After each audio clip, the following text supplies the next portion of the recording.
नमस्कार दोस्तों, जय माता रानी की। दोस्तों, हिंदू धर्म में प्रत्येक अमावस्या तिथि का विशेष महत्व होता है, परंतु वैशाख अमावस्या को विशेष रूप से पितरों के तर्पण, दान, स्नान और श्राद्ध ग्रहण के लिए पवित्र माना गया है। ये अमावस्या पवित्र गंगा स्नान, दान पुण्य और पूर्वजों की मुक्ति के लिए श्रेष्ठ कही गई है। पौराणिक मान्यता है कि इसी दिन त्रेता युग का आरंभ हुआ था। यही कारण है कि इस दिन किया गया कोई भी पुण्यक्रम अक्षय फल देता है और पितृदोष का निवारण करता है। भक्तों, क्या आप जानते हैं कि वैशाख माह की अमावस्या को क्यों कहते हैं सतुवाई अमावस्या? आज हम आपको वैशाख अमावस्या के साथ सतुवाई अमावस्या का धार्मिक और मौसमी महत्व भी बताएंगे। वर्ष 2025 में 27 अप्रैल रविवार को वैशाख या सतुवाई अमावस्या मनाई जा रही है। चलिए सुनते हैं वैशाख अमावस्या व्रत कथा। बहुत समय पहले जब पृथ्वी पर धर्म का प्रभाव अधिक था, एक नगर में धर्मवरण नामक एक ब्राह्मण निवास करते थे। वे अत्यंत धार्मिक, सत्यवादी और भगवान के अनन्य भगत थे। बचपन से ही वे वेदों और पुराणों के ज्ञान में रुचि रखते थे। अपने पिता से उन्होंने जीवन के चारों पुरुषार्थ धर्म, अर्थ, काम और मोक्ष का महत्व समझा था, लेकिन उनमें विशेष रुचि थी मोक्ष में। वे सोचते थे, जब यह संसार नश्वर है तो क्यों न मैं उस परम सत्य की खोज करूं जो अविनाशी है। समय बीतता गया। धर्मवरण ने युवावस्था में ही घर परिवार, भोग विलास और सांसारिक सुखों से मन हटा लिया। वे तीर्थाटन करने लगे, साधु संतों की सेवा करने लगे और हर समय भगवान विष्णु के नाम का जप करते। एक दिन उन्होंने एक महान संत से सुना कि कलयुग में हरि नाम का स्मरण ही सबसे बड़ा तप है। यज्ञ, हवन और तीर्थ यात्रा से जो पुण्य अन्य युगों से मिलता था, वही कलयुग में भगवान विष्णु का नाम जपने से सहज प्राप्त हो जाता है। यह वचन उनके हृदय में गूंजने लगा। उन्होंने संकल्प लिया कि वे अब संसार का पूर्ण त्याग कर देंगे। जल्द ही उन्होंने संन्यास धारण कर लिया।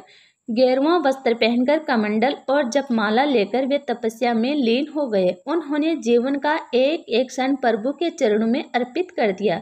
वे हरिद्वार, काशी, प्रयाग, बद्रीनाथ जैसे तीर्थों में भ्रमण करते हुए धर्म की खोज में लग रहे। लेकिन एक रात्रि ध्यान में लीन धर्मवरण को सपना आया।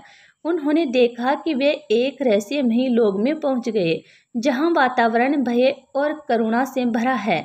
वहां अनेक आत्माएं करहा रही थी, व्याकुल थी, कुछ पीड़ा में थी, कुछ भूख से तड़प रही थी। अचानक एक आवाज आई, धर्मवरण, हमें पहचानो। उन्होंने देखा, ये तो उनके पितर थे। वे चौंक गए और बोले, हे पितृगण, आप तो स्वर्ग के अधिकारी हैं, फिर ये स्थिति क्यों? पितरों ने उत्तर दिया, पुत्र धर्मवरण, जब तक तुम गृहस्थ जीवन में थे, हमारे लिए पिंडदान, तर्पण और श्राद्ध आदि होते थे। उसे हमारी आत्मा को तृप्ति और गति मिलती थी। लेकिन संन्यास लेने के बाद न तुम्हारी कोई संतान रही, न श्राद्ध कर्म। हम अब भूखे हैं, तृप्त नहीं हैं और हमारी गति रुक गई है। धर्मवरण का हृदय कांप उठा।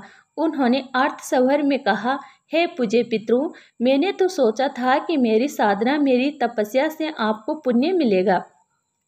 पितरों ने कहा, साधना का फल तुम्हारे लिए है, पर पिंडदान और तर्पण ही वह माध्यम है जिसे पितर प्रसन्न होते हैं। यदि तुम हमें मोक्ष दिलाना चाहते हो तो वापस संसार में लौटो, विवाह कर संतान उत्पन्न करो और विशेष रूप से वैशाख अमावस्या के दिन विधिपूर्वक श्राद्ध और पिंडदान करो, तभी हमारी मुक्ति संभव है। धर्मवरण गहन सोच में पड़ गए। उनके सामने एक और वैराग्य और मोक्ष की साधना थी, दूसरी ओर उनके पितरों का करुणा पुकार। उन्होंने अंततः पितृभक्ति को सर्वप्रिय माना और प्रण किया, यदि मेरी साधना सच्ची है तो मैं संसार में लौटकर अपने पितरों को तृप्त किया बिना चैन से नहीं बैठूंगा। उन्होंने अपना संन्यास जीवन त्याग दिया, गृहस्थ जीवन अपनाया। उन्होंने विवाह किया, पुत्र रत्न प्राप्त हुए और पूरे श्राद्ध भाव से उन्हें धर्म और कर्म की शिक्षा दी। जैसे जैसे समय बीतता गया, धर्मवरण वैशाख अमावस्या की प्रतीक्षा करने लगे।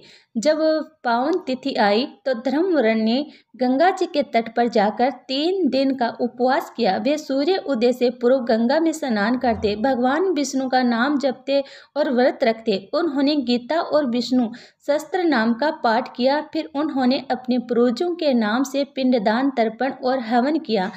उन्होंने ब्राह्मणों को दक्षिणा, अन्न, वस्त्र, स्वर्ण, गौ, जल, पात्र और भूमि का दान दिया।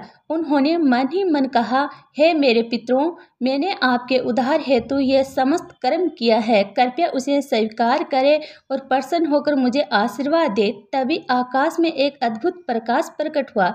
उनके पितर दिव्य रूप में प्रकट हुए। वे प्रसन्न थे, आशीर्वाद दे रहे थे और कह रहे थे, हे पुत्र धर्मवरण, तुमने केवल एक पुत्र नहीं वरन एक धर्मशील वंश का उद्धार रखा है। तुमने हमें अमर कर दिया।